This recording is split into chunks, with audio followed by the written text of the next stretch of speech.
কবিতা কৃপণ। কবিগুরু রবীন্দ্রনাথ ঠাকুর। আমি ভিক্ষা করে ফিরতেছিলাম গ্রামের পথে পথে। তুমি তখন চলেছিলে তোমার স্বর্ণরথে। অপূর্ব এক স্বপ্ন সম লাগতেছিল চোখে মম। কি বিচিত্র শোভা তোমার, কি বিচিত্র সাজ। আমি মনে ভাবতেছিলেন এ কোন মহারাজ।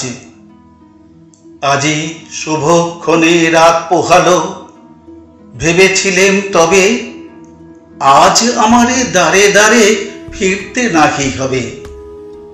বাহির হতে নাহি হতে কাহার দেখা পেলেম পথে।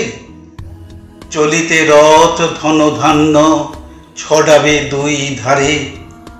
মুঠা মুঠা করিয়ে নেব ভারে ভারে।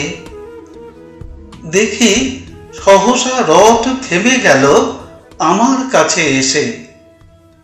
আমার মুখপানে চেয়ে নামলে তুমি হেসে। দেখে মুখের প্রসন্নতা জুড়িয়ে গেল সকল ব্যথা। হেনকালে কিসের লাগি তুমি অকস্মাৎ আমায় কিছু দাও গো বলে বাড়িয়ে দিলে হাত।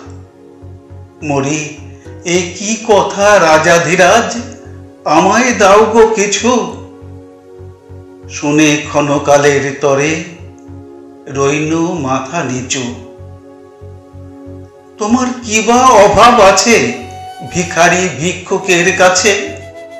এ কেবল কৌতুকের বসে আমায় প্রবঞ্চনা। ঝুলি হতে দিলেম তুলে একটি ছোট কণা।